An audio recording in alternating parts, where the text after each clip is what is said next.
here,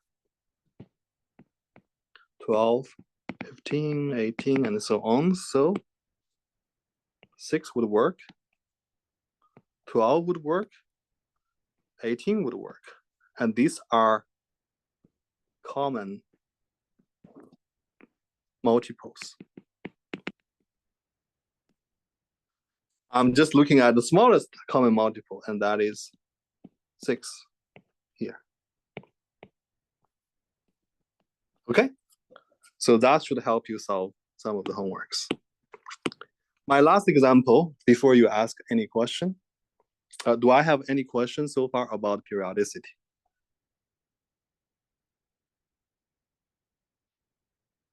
Okay, I assume not. Then my last example about the system property. And let's say we have this example 3. In this case, let's say we have a system which is a discrete time system. This equals to x of m minus 1 plus 2 to the n. So maybe let me change n to be half n. Okay.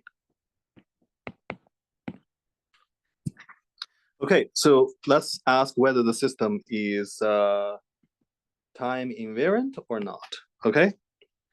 So all we need to do is, again, time shift the input and then ask whether the output is time shifted accordingly in the same way. If that's the case, then it's time invariant. Otherwise, it's not. Okay. All right. So let's look at this system. All right. So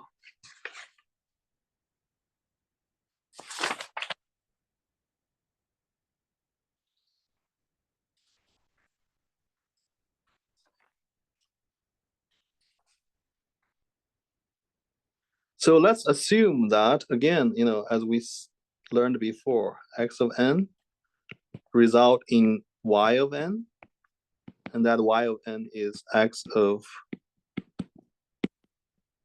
plus 2 to the n. Okay. Then a time shifted version of the output. This is something that people make mistake, actually. Can someone tell me what is y of n minus n naught equal to? This is an elementary time transformation. Right? So we are shifting n by n naught. It could be time reversing or time advancing or time delaying. Okay. What should I do?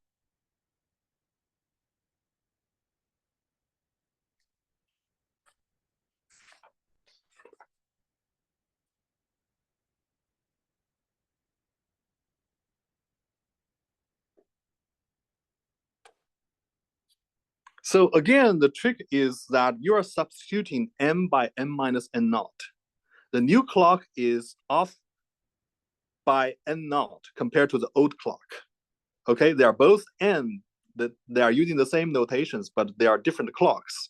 They're off by n naught. Okay, so then you know that whatever used to be n, you just substitute that by m minus n naught. That's it, right? So so here you are substituting.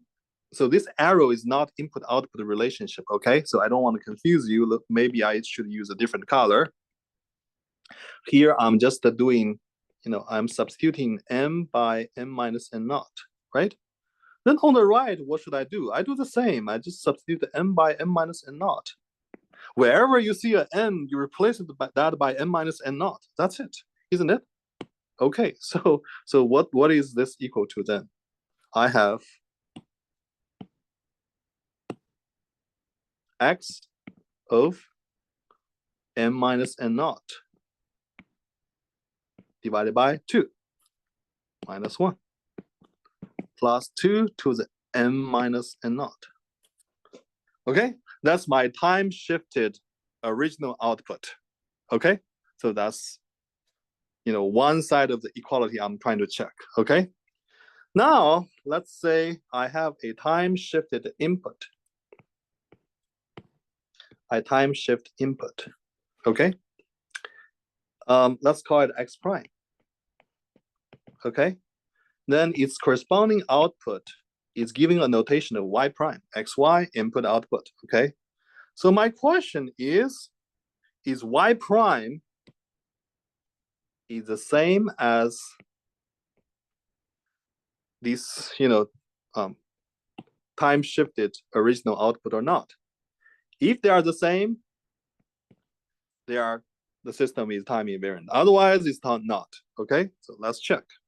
That's our goal. So what's y prime n? Well, first of all, how do I get y prime n then? How do I get y prime n? So using this system definition, okay, so let me use a different color.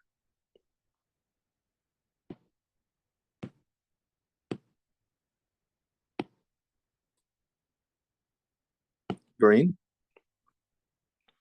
I have the system I/O relationship, okay? But now my signal is not called X, right? I think I should do this one. Maybe this is easier. Yeah, X leads to Y. So now I have X prime, right? So what's Y prime equal to? Well, all I'm doing is substituting X by X prime. That's the difference, isn't it? Your input used to be called X, now it's called X prime. Okay, so let me do one more step. And I have X prime of half n minus 1 plus 2 to the n. That's it. Okay, I'm using the system equation, nothing different. Okay, but now I want to express X prime using X. So that's something I can build upon using another color. That is based on the relationship between the two inputs. Okay, so then I can continue writing because this tells me that, okay, now I can continue, right? So now I can change X prime, right? So now what I should do? Well, I have X prime of n, but now I have X prime of half n minus 1. So what I need to do is I'm substituting n by half n minus 1. Okay, so whatever you see on this equality, just the substitute m by half n minus 1. What you end up having is x of n minus n naught divided by 2 minus 1 plus 2 times n. Okay, so now let's see whether they are equal or not. Which two? The new output and the time shifted original output. The new output is a response to the time shifted input. Okay, so are they the same? Well, apparently they are not the same because the first term and the second term, right? Did you notice the difference? Right, the second term is not the same. So these two are not equal. So it's not equal to y of n minus n naught. Okay, so in other words, time shifted input did not lead to time shifted output. So it's not time invariant. Okay, so let me see whether I made any mistake anywhere. I'm still thinking about this half n. Did I make any mistake here? Yn equal to half n. So the first green one, I'm substituting x by x prime, and then I'm substituting this m by m minus n naught. It looks right. And then for y of m minus n naught is equal to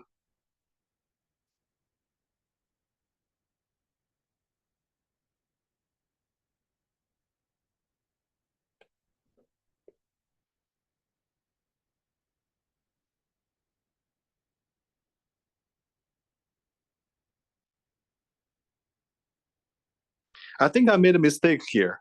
Did anyone notice? Oh, shoot, I didn't record.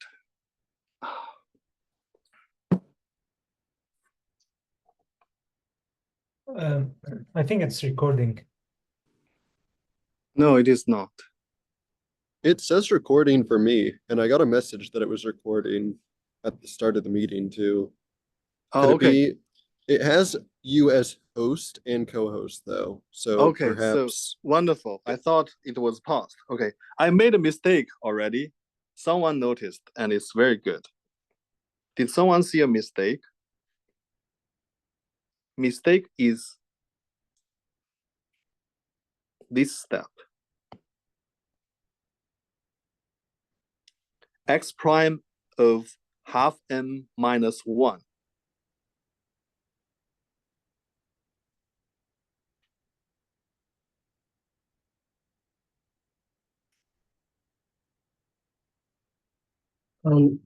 Should the n not be like separate? Like it Yeah. should be attached to the fraction? So whatever in the curly bracket, in this case, half m minus 1.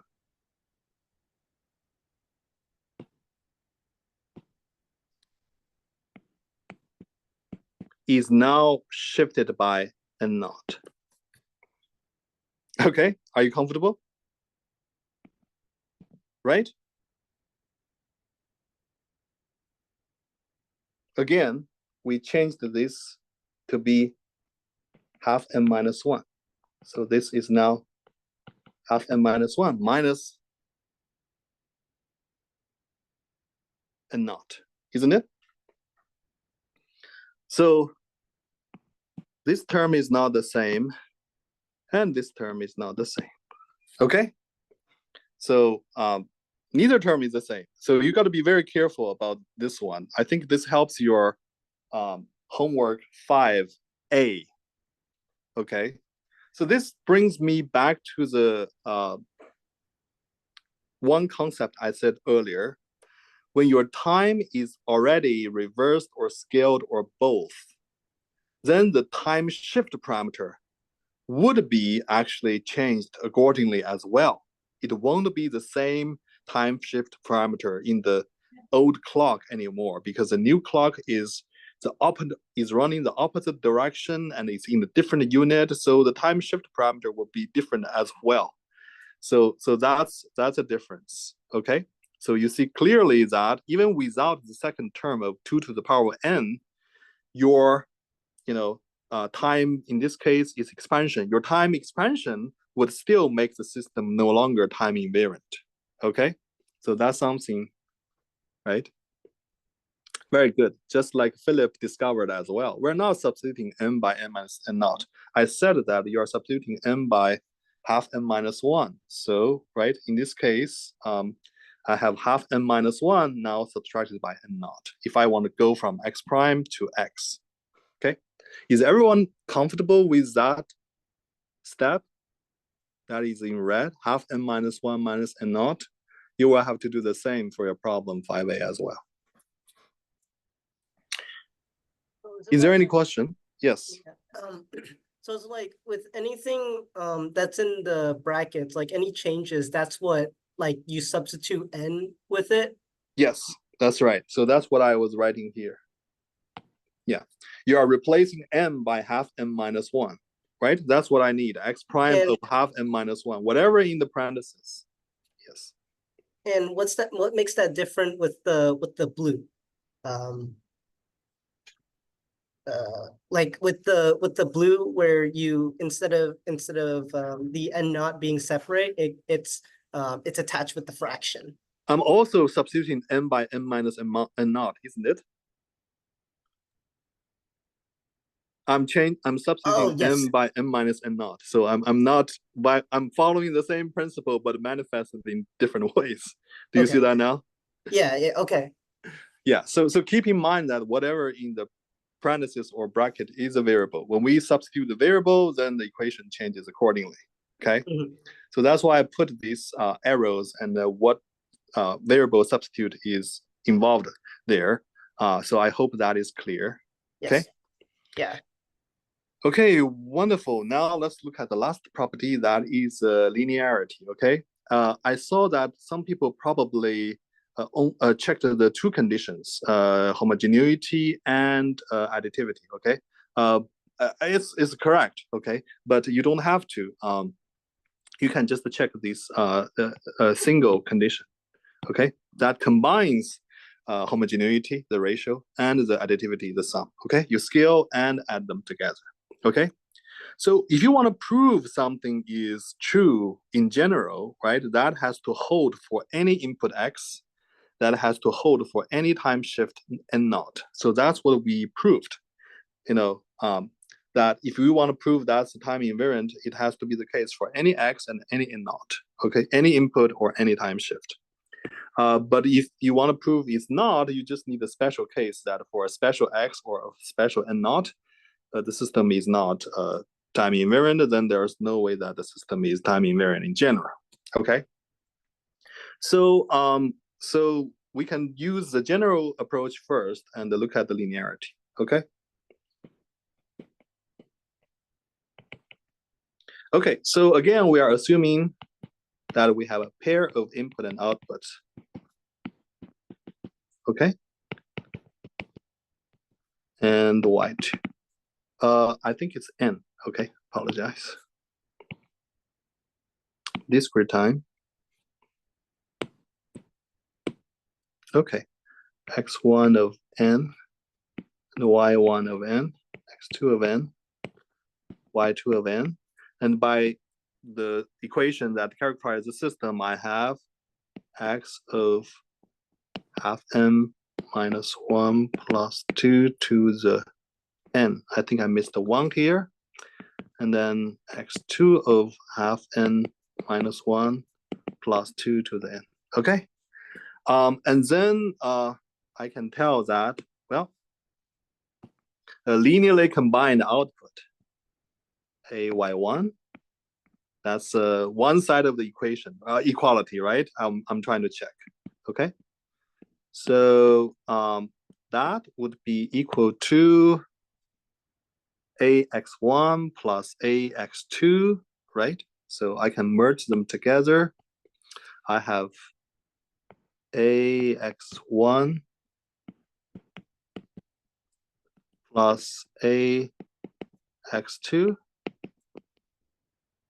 plus I think there's a b. Okay, I think that's b, not a. So b, and then plus 2 to the n times a plus b. Okay, I just merge them together.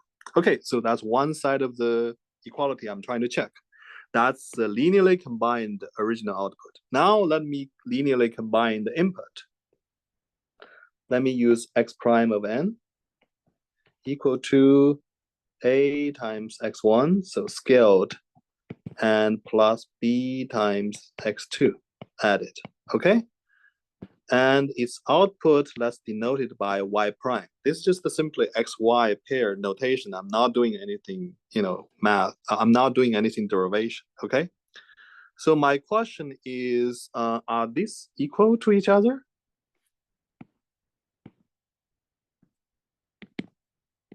Right, so that's what I'm trying to check, okay? So let's try to derive y prime n.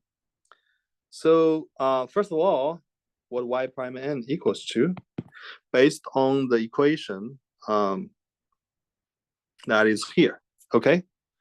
So again, it's going to be x prime half of n minus 1, right? So I'm just substituting x by x prime. So it's x prime half of n minus 1 plus 2 to the n. Okay? So here I'm just changing x to x prime. Okay? Now I need to do the, so that's a green that I didn't draw, but now I need to do the orange like before. I need to use the relationship between x and x prime to get the y prime, okay? So in this case, I am using this fact, okay? All right, so what this equal to? Now, let's look at the squared bracket. It used to be n. Now it's half n minus 1, right? So all I'm doing is substituting n by half n minus 1. Do you see that? Then I end up having a of x1, okay, of, I substitute half of n, substitute, yes, m by half of n minus 1, right? Plus b of x2 of half of n minus 1 plus 2 to the n. Do we follow?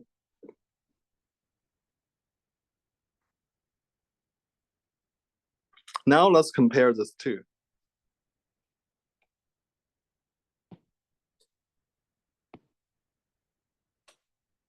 Are they equal? Well, they are not equal because of the last term, right? So not equal to ax1 plus b, ay1, sorry.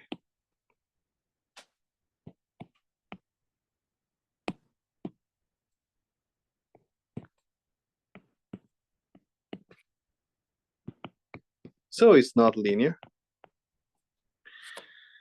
Okay, so the linearly combined original output is in this way, but the response to the linearly combined input or the new output is in this way. The first two terms are the same, but the last term is different. That 2 to the power of n is not scaled by a or b or the sum. So that's why it's not linear.